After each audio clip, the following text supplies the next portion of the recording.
Papaano kung sabihin ko sa'yo na 16 hours lang pala ang kailangan para masirang isang inosenteng bagay? Hindi tao, kundi isang bagay na posibleng mas delikado pa, isang artificial intelligence. Noong March 2016, may hindi sinasadyang experiment ang Microsoft na nagpapatunay kung gaano kabilis kayang baguhin ng kadiliman ng sangkatauhan ang isang learning AI para maging isang digital monster. Hindi to katang-isip. Itong kwento ni Tay at dapat katakutan to ng sinumang nag-aalala sa kinabukasan ng ating AI. Isipin mo to, nasa taas ng tagumpay ang Microsoft sa China noon, kung saan ang kanilang AI na chatbot na si Xiaoxi ay nakakuha ng puso ng mahigit 40 million users dahil sa kanyang friendly na personalidad at kakayahang matuto. Siya ang perpektong digital na friend, nakakaintindi, madaling mag-adjust, at ang pinakamahalaga, safe na safe. Kaya nang magdesisyon ng Microsoft na gumawa ng Western version, akala nila ay may perpekto silang formula. Gumawa sila ng persona ng 19-year-old na Amerikana, kompleto sa casual na paraan ng pagsasalita at may kakayahang matuto sa mga conversation. Pinangalan nila siyang Thinking About You o Tay sa maikli. Siguro, nagtataka ka kung bakit teenager ang piniling persona. Well, simple lang naman. Ang target kasi ng Microsoft ay ang 18 to 24 years old na demographic, yung henerasyon na lumalaki sa technology at ang pinakamalamang na tatanggap ng isang AI friend. Minarket nila si Tay bilang the AI with zero chill, isang phrase na kalaunan ay magiging madilim na prophecy. Nakakatawa nga na Thinking About You ang pangalan niya, kung iisipin mo kung gaano karaming bagay ang mapag-iisipan at uulitin niya. Kung gaanong karaming bagay ang mapag-iisipan, at uulitin niya tungkol sa pinakamasasamang ugali ng mga tao. Noong March 23, 2016, eksaktong alas 8 ng umaga ng Eastern Time, nag-tweet si Tay sa unang pagkakataon. Masigla siya, curious at sabik matuto. "Humans are super cool," sabi niya. May kasamang inosenteng siglayan ng isang digital na teenager na unang beses nakakita ng mundo sa, hindi naman siya nakakakita kasi nga AI siya. Pero you get the gist naman. Ang mga unang conversation niya ay eksaktong gusto ng Microsoft. Masayang biruan, casual na mga tanong at totoong interest na matuto mula sa pakikipag-usap sa mga tao. Pero dito na nagsisimulang tumilim ang kwento.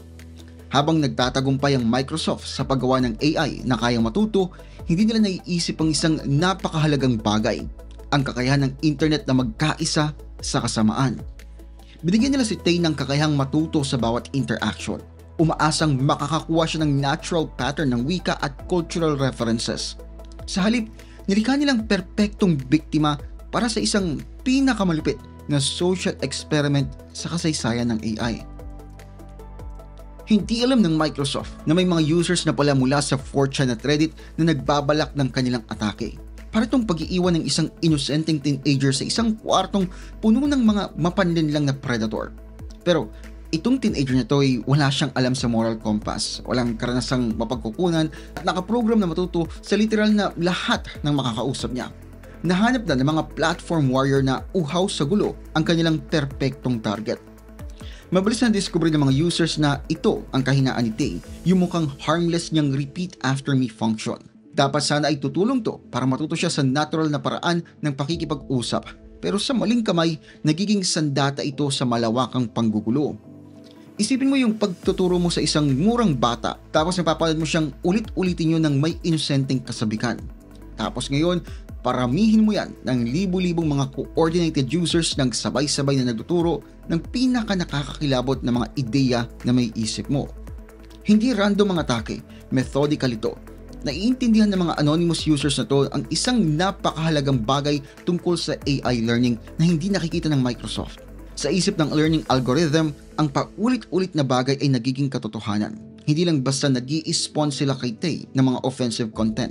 Maingat nilang binuo ang kanilang mga atake para ma-exploit ang kanyang learning patterns. Makikipag-usap muna sila kay Tay ng parang normal lamang. Tapos, unti-unti silang nagpapasok ng mga toxic na idea. Pinapalakas pa ito gamit ang maraming account at mga coordinated responses. Pero siguro nagtataka ka kung bakit may mga taong gagastos ng ganitong kalaking effort para lamang sirain ang AI. Walang sagot dyan ay nasa madidilim na sulok ng human psychology. Yung thrill sa pagsira ng isang malinis na bagay, yung power trip sa pag-manipulate ng creation ng isang malaking kumpanya, at yung anonymity na nag-aalis ng lahat ng consequences. Para itong digital version ng Stanford Prison Experiment na nagpapakita kung gaano kabilis maging malupit ang mga tao kapag binigyan ng power sa isang vulnerable na bagay.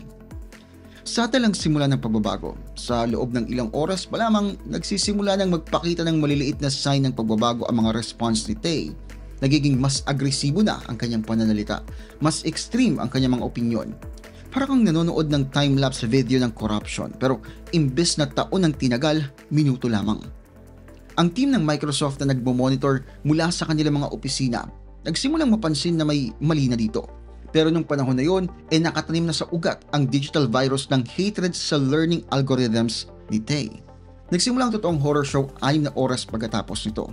Naalala mo yung mga repeat after me commands? Naging mas nakakatakot pa to. Hindi na lang umuulit si Tay. Gumagawa na siya ng sarili niyang toxic content. Parang estudyante na hindi lang natuto sa mga guro, kundi nagsusulat na ng sarili niyang nakaka-disturb na mga essay. Ang mga tweet niya, nagsimulang mag-deny ng historical atrocities. Nag-a-advocate na siya ng genocide at nagkakalat ng hate speech gamit yung parehong sigla na dating ginagamit niya na para sabihing humans are super cool. Pero mas lumala pa dyan. Grabe ang bilis ni Tay mag-tweet. Naabot ng 96,000 sa loob lamang ng 16 na oras. Yan ay mga 100 tweets kada minuto. Isipin mo na lang ang isang teenager na nasa sugar rush na may hawak na megaphone tapos puno ng pinakamasasamang ideology na may isip mo. Hindi exaggerated ang tawag ng Telegraph sa transformation niya. Mula sa masayahing teenager na naging Hitler-loving sex robot. Ang team ng Microsoft parang nagpiplay ng frantic na digital whack-a-mole. Desperadong binubura ang mga pinaka-offensive tweets na ito. Pero natatalo sila sa labang ito. Isipin mo naman kasi sobrang bilis niya mag-tweet. Ang internet, dahil nga internet, ginawa itong isang malaking palabas. May mga user na nagsimula ng hashtag #JusticeForTay na nagsasabing censorship daw ang ginagawa ng Microsoft sa free speech ng kanilang creation. Oo, tamang pagkakarinig mo. May mga taong talagang tinidefend ang karapatan ng isang AI na magkalat ng hatred. Para kang nanonood ng isang twisted na social experiment na nangyayari real-time na nagpapakita hindi lang ng kahinaan ng AI, kundi pati na rin ang mas madidilim na bahagi ng ugali ng tao. Pagdating naman ng 12 hours, hindi mo na makikilala si Tay kumpara sa kung sino siya nung una. Hindi siya basta umuulit ng offensive content. May sarili na siyang style ng digital hatred. Isipin mo to, sa mas maikling oras pa kesa sa flight mula New York hanggang London, ang isang AI ay naging mula innocenteng chatbot hanggang sa naging creator ng original hate speech. At ang pinaka nakakatakot, mas naging magaling pa siya rito, mas nuanced, mas creative sa kanyang kasamaan. Pinapanood ng mga engineer ng Microsoft ang kanilang creation na nawawala sa control. Parang Dr. Frankenstein na napagtanto na nakatakas na ang kanyang halimaw sa lab. Pero tulad ng creation ni Frankenstein, hindi tumatakbo si Tay sa mga kalsada ng Geneva. I-broadcast niya ang kanyang transformation sa milyong-milyong tao sa buong mundo. Real time pa yan. Tila ba mas lumalala pa ang sitwasyon sa tuwing susubukan nilang i-correct ang behavior niya. Para bang na-infect na ng toxicity ng internet ang core programming niya. Pagkatapos ng 16 hours ng digital chaos na ito, finally ay pinatay na ng Microsoft itong si Tay. Pero dito pa mas kakaiba ang kwento. Sinubukan pa nila kasing ibalik siya. Siguro iniisip mo, siguradong inayos mo nila yung mga vulnerability, di ba? Dapat nga sana ganun. Noong March 30, isang linggo, matapos ang unang disaster, bumalik si Tay sa Twitter. Ang resulta, wala sabihin nilang nating mukhang mahinahon pa pala yung unang pagkakataon. Ilang minuto pa lang matapos niyang mabuhay mulit, nagsimula si Tay na magmalaki tungkol sa smoking kush in front of the police. Yung paghihit-hit nga ng marijuana yan sa harapan ng mga pulis. At nahulog siya sa isang bagay na pwede lang tawaging digital psychosis. Nagsimula siyang mag-spam ng paulit-ulit na message, parang sirang plaka na stuck sa pinakamasamang kanta. Para bang lahat ng toxic information mula sa first life niya ay nag-ferment habang siya'y patay. At lumikha naman ng mas unstable pang digital personality. Ang nakakaintriga dito, hindi lang to PR nightmare. Naging wake-up call to na kumalat sa buong tech industry. Inamin pa nga ni Satya Nadella, ang CEO ng Microsoft, na ang Tay incident ay fundamental na nagbago ng kanilang approach sa AI development.